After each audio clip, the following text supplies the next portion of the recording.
కర్కాటక రాశికి సంబంధించి ఎలాంటి రంగు ధరిస్తే వాళ్ళకి ఆ రోజంతా శుభాలే కలుగుతాయి, ఎలాంటి రంగులకు దూరంగా ఉండాలి? ఈ రాశి వాళ్ళు, కర్కాటక రాశి వాళ్ళు ఎక్కువగా తెలుపు వస్త్రాన్ని, తెలుపు వర్ణాన్ని, తెలుపు రంగుని వీళ్ళకు ఎక్కువగా కలిసి వచ్చేటువంటి కలర్ ఏదైనా ఉంది అంటే అది తెలుపు. ఈ తెలుపుని ఎక్కువగా వీళ్ళు వాడాలి.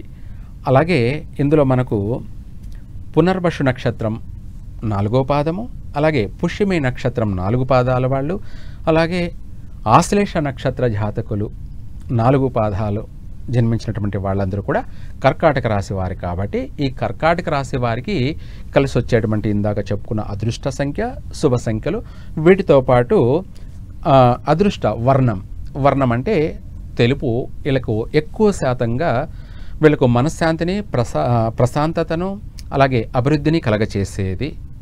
ఇదే కాకుండా వీళ్ళు ఎప్పుడైనా సరే ఏదైనా సరే దానం చేయాలి అనుకుంటే 5 పావులు బియ్యాన్ని కానీ, లేదా పాలను కానీ, లేదా తెలుపు వస్త్రాన్ని కానీ సోమవారం రోజు రాహుకాల సమయంలో, అనగా ఉదయం ప్రతి సోమవారం కూడా ఉదయం 7 నుంచి 9:30 వరకు అనుకోండి. 7 నుంచి శని సంచారం ప్రారంభమవుతుంది.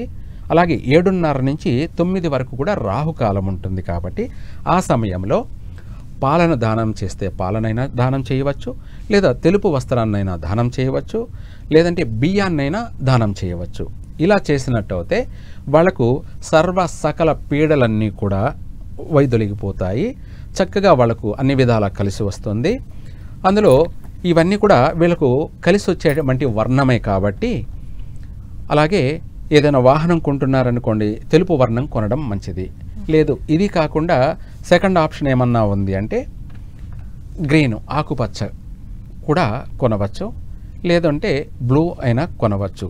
కానీ అది కూడా ఏంటి, పుష్యమి నక్షత్ర జాతకులు అయితే ఓవరాల్గా రాశి ప్రకారంగా అదృష్టప్రదమైనటువంటి కలర్ ఏదైనా ఉందంటే అది తెలుపు మాత్రమే. ఓకే గురుగారు.